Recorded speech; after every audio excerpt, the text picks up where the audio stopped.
Baik, kemudian nih Bapak Ibu sekalian, saudara-saudara terutama para wisudawan, nih calon wisudawan yang saya hormati, kalau ini saya tidak usah bahas ya, kalau ini udah biasa bahwa sebagai seorang guru kita harus memiliki kompetensi utama yang Anda sudah tahu itu mah, gitulah, nggak usah dijelaskan lagi, walaupun juga sebetulnya kadang-kadang liar ya, liar juga katanya Pak, itu teh. Kepribadian dibina, sosialnya juga gaul. Awas, guru jangan tidak gaul, guru harus gaul. Ya, ibu-ibu juga, guru tuh harus gaul. Bukan hanya digauli, tapi harus gaul. Harus bergaul, susah gitu. Ya, mohon maaf Bu, mohon maaf. Kemudian ada kompetensi profesional, ada kompetensi kompetensi apa tuh? Pedagogi. Sudah lama juga, sudah agak lupa juga. Sudah lama nggak jadi guru nih, nggak ngajarnya udah lama.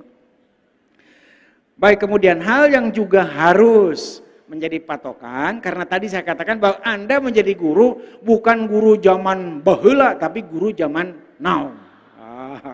Guru zaman ayeuna ya, guru zaman ayeuna. Lalu kalau guru zaman sekarang harus seperti apa? Pertama, katanya gurunya harus, di sini mah gaya sih, driven to learn. Guru itu harus merupakan orang yang pembelajar sepanjang hayat. Ketika Anda berhenti belajar, berhentilah jadi guru. Karena guru harusnya otaknya selalu diperbaharui. Diperbaharui pakai kaedah yang biasa. Kalau yang lama, yang baik-baik simpen, yang barunya masukkan, disaring gitu. Ya, seperti itu. Driven to learn. Jadi gurunya pembelajar sepanjang. Kemudian yang sekarang ini ada, guru itu harus media creation expert. Oh gaya pan. Guru itu harus menjadi ahli pembuat media pembelajaran. Jadi jangan kemarin pakai kapur, besoknya pakai kapur, terus besoknya lagi kapur lagi. Lamun teu bobolokot can ngajar Pak abdi mah. Aduh. Gitu, bobolokot kapur ya. Tapi memang ada ya, guru besar yang mengatakan bahwa bukan medianya Pak katanya. Nih saya ngajar fresh from the oven. Oh, fresh from the oven. Saya mengajar cara makin naon Pak katanya. Supaya naon atuh. Kan biasanya kita pakai LCD, pakai apalah media yang lain. Ada dosen yang mengatakan enggak usah saya pakai itu, pengen seger saya mah diskusi dengan anak-anak. Ya, mangga we lah kumadinya. Tapi yang jelas bahwa guru memang harus merupakan ahli dalam hal membuat media. Karena apa? Karena memang ada keterbatasan, ada hal-hal khusus yang menyangkut materi pembelajaran yang mungkin bisa diajarkan dengan bagus kalau dengan bantuan media. Dan murid-murid kita akan mendapatkan nilai lebih dari itu semua. Kan katanya mau membelajarkan anak ya. Jadi harus seperti itu. Oke. Yang berikutnya adalah digital navigator. Digital navigator. Jadi guru itu sekarang tidak lagi melulu ngajar, nulis, hebat lah pokoknya malah sok nitah budak. Jika dia cenah pisan upang alusna tulisanana ya buku yo halaman sakieu tulis ari ibu rek ka mana cenah ibu mah rek arisan jangan seperti itu ya. Maksudnya apa? Digital navigator itu begini, sekarang ini materi pembelajaran sebetulnya ada tuh di awang-awang dengan Google ya, Google atau dengan Yahoo atau dengan apa lagi tuh mesin pencari ya, Chrome dan lain-lain, mesin pencari. Kita bisa carikan materi ini cari, materi ini cari. Semuanya ada di sini. Guru itu harus menjadi pemandu ketika anak-anak kita butuh itu. Jadi ke anak-anak itu diajarkan, kalau mau mencari materi ini, yuk kita lihat nih pakai Google, tulis dulu ini, nanti keluar ini, gitu. Kemudian guru nantinya akan mengajarkan juga kepada anak-anak untuk memilih, untuk memilah, untuk kemudian mensintesis apa-apa pengetahuan-pengetahuan yang diperoleh dari awang-awang itu gitu. Dari internet itu misalnya begitu. Jadi harus mulai memiliki itu. Karena hati-hati, misalnya Purwakarta saja internet sudah sampai ke desa katanya begitu. Atau di tempat lain yang lebih gawat lagi lah. Ya, oh lebih gawat Pak. Iya gawat karena guru bisa kalah pengetahuannya sama murid. Tapi nggak usah kecil hati, kalah nggak apa-apa. Muridnya lebih pintar kan lebih hebat. Ya, artinya kita sudah mendidik mereka. Jadi guru bukan hanya sekedar sumber ilmu pengetahuan dengan mengatakan segala macam konsep, tapi guru harus menjadi orang yang memandu siswa untuk mencapai atau untuk mendapatkan pengetahuan-pengetahuan. Nanti ada memilih, memilah, menyeleksi dan lain-lainnya ya pengetahuannya. Jangan sampai anak-anak kita kemudian malah ketika kemudian berkelana di internet, surfing di internet misalnya, yang didapat tuh ISIS misalnya begitu ya.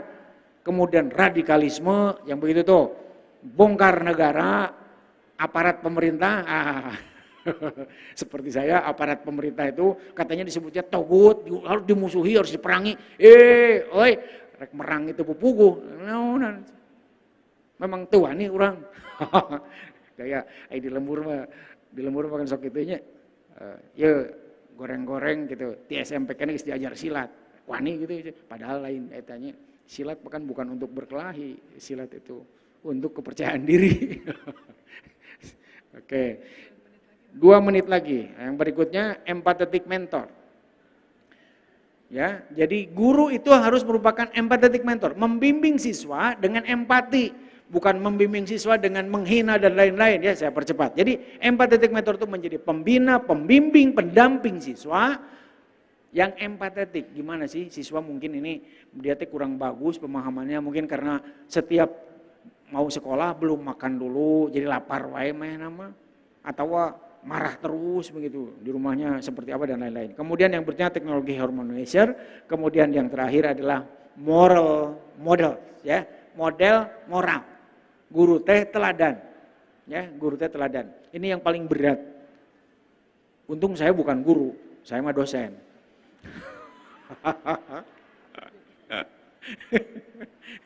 jadi kalau guru harus moral model, saya mah dosen. Komo cenah Pak. Baiklah.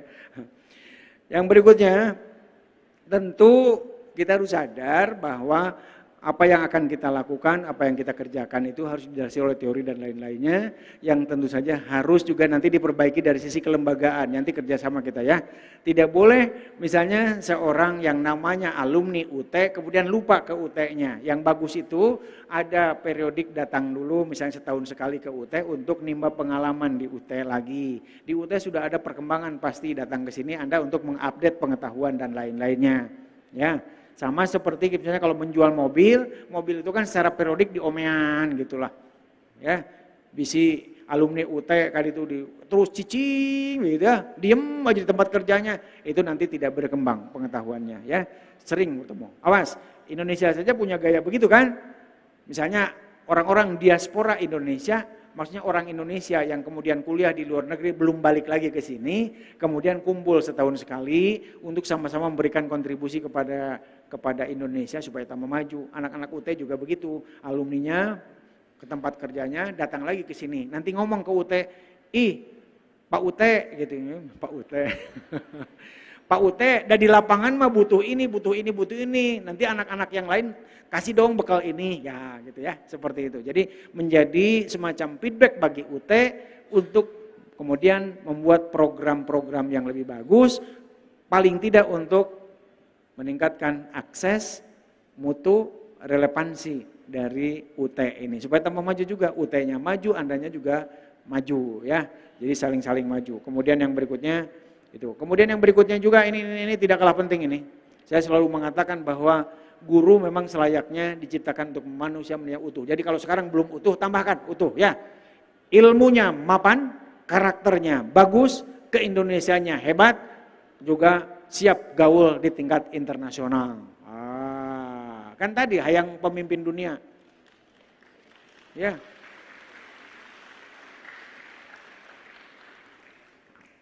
Aya nu keprokna telat. Sebetulnya keprok teh karena milu keproknya batur keprok bari masih nanya kene aya naon keprok. Aya we dasar guru. Coba lamun nyebut dasar guru teh lain guru gitu ya, ngambek pasti. Tapi jeung saya masih sama guru lah, tidak boleh saling ngambek ya. Malah saling belajar harusnya juga ya. Oke, jangan marah, jangan marah. Guru tidak pernah marah kecuali pada saat marah. Ya. Oke, yang berikutnya, jadi utuh ya, utuh. Anda keluar, coba hayati oleh Anda.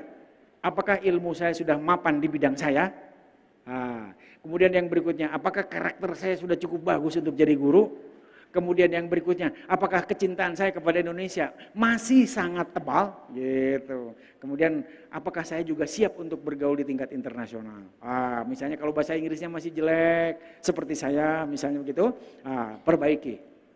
Karena nanti harus bergaul dengan di tingkat internasional. Nanti akan banyak orang lain datang ke sini.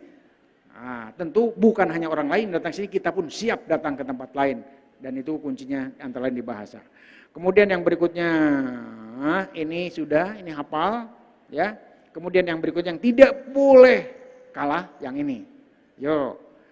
Ini saya nyebutnya sebagai kompetensi abad 21. Paling tidak ada 3 hal yang harus kita kuasai untuk menjadi makhluk-makhluk abad 21. Makhluk-makhluk era revolusi industri tahap 4. Ya.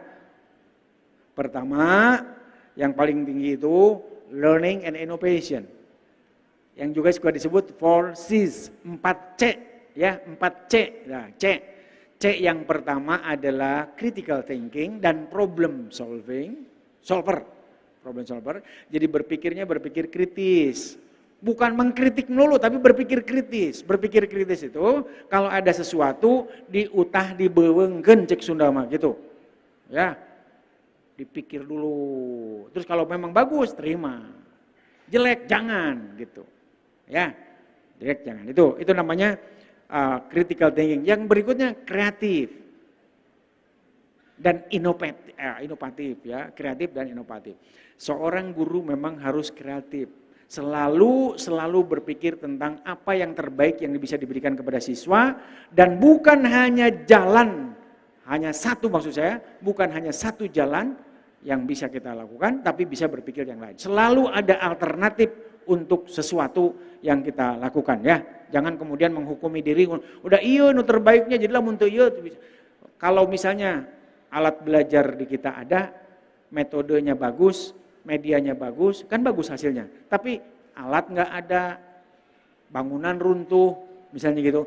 Guru tidak pernah kehilangan akal karena memang kreatif inovatif.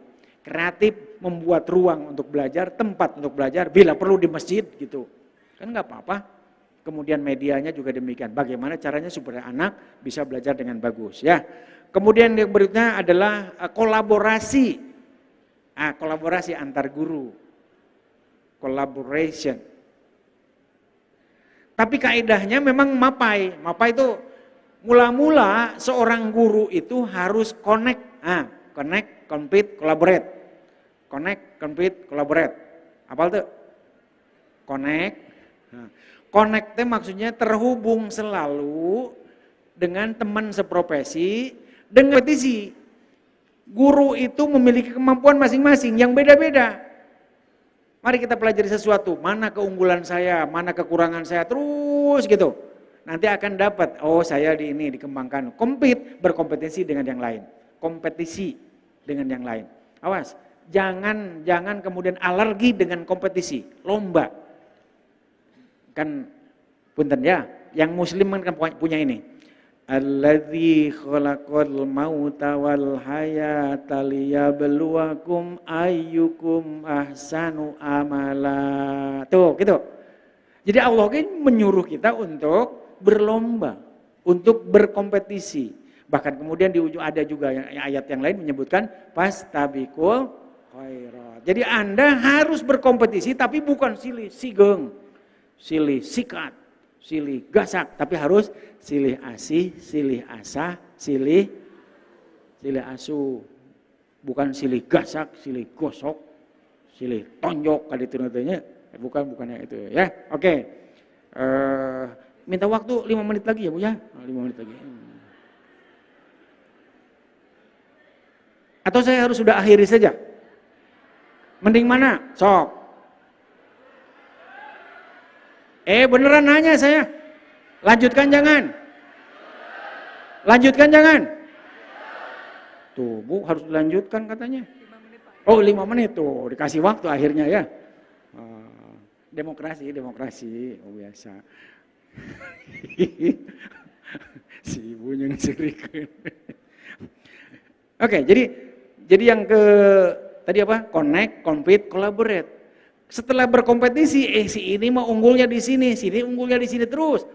Akhirnya dengan keunggulan yang ada di sini, gabung, berkolaborasi. Yuk kerjasama, sama-sama. Abdi mah ada jagona di sini, nanti yang ini jagoannya di sini dan gabung sehingga potensinya jadi besar, membentuk sebuah kelompok yang kemudian peduli dan kemudian mengembangkan bidang ilmu ini, bahkan bukan hanya sekedar gabung tapi juga bersinergi namanya. Sinergi itu kalau 2 ditambah 2 seberapa? 2 tambah 2 seberapa? Ini mah tidak. Jadi 2 tambah 2 bisa jadi genep, bisa jadi 10. Sebab apa? Karena bersinergi. Jadi kalau gabung itu tenaganya bukan hanya sejumlah ini saja tapi lebih tinggi dari itu ya. Terakhir udah ya. Supaya jangan terlalu banyak ya. Ini aja ya. Guru profesional teh cenah kudu well educated. Guru profesionalnya kudu well educated. Jadi selamat Anda sudah jadi ini ya, sudah jadi orang yang terdidik bagus dalam bidang keguruan atau kependidikan. Nanti dilanjutkan ke pendidikan profesi ya. Kemudian well trained. Well trained itu artinya bahwa ketika sudah lulus jangan kemudian diam, terus berlatih karena bidang ilmu kita terus berkembang. Setiap saat berubah. Hari ini mungkin belajarnya pakai kapur, besoknya sudah pakai OHP, yang berikutnya sudah pakai apa namanya itu? Apa yang disorotkeun teh naon tah? Nu disorotkeun naon tah? Apa kono eta lah, ya LCD misalnya begitu. Terus nanti akan berbasis internet. Anda tidak boleh diam saja, terus belajar. Well trained. Siap dengan apapun yang ada pada zaman Anda. Jangan terus menjadi guru masa lalu. Ditinggalkan ku barudak ya. Kemudian yang berikutnya well paid, moal di beja-beja ieu mah. Ya guru kalau ngajarnya harus bagus memang harus dibayar dengan bagus ya. Kemudian yang berikutnya well protected. Guru teh ulah dicabokan wae ku orang tua murid gitu ya. Dilawan karena ada perlindungan hukum dan lain-lain ya. Guru ge ngahiji mata kula sok eta teuing. Kula sok masing-masing teuing ngahiji. Lamun ngahiji mah batur moal wanieun lah. Ya. Profesi gurunya hormati dengan sebaik-baiknya, kuasai pengetahuan dan lain-lainnya. Tadi ngade ulah nyiwit anak batur. Kalau memang tidak ada dalam teorinya ya. Jangan ieu mah budak batur, abang budak batur ciwitan we hayo. Ya, guru SD, guru TK dibabukan we budak. Jangan, tidak ada teorinya.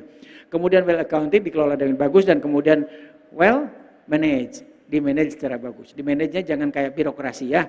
Jangan kayak guru itu harus dikembangkan profesinya dari tahun ke tahun, dari satu masa ke satu masa yang lain di manage secara bagus, di manage secara profesional. Ya waktunya habis, dari tadi sebetulnya saya sudah ngarep-ngarep supaya waktunya habis, udah capek oge itu udah ngawak-wak teh. Ya mohon maaf jika ada hal yang kurang berkenan ya. Biasalah sesama guru mah jangan ngambek kalau itu juga ya.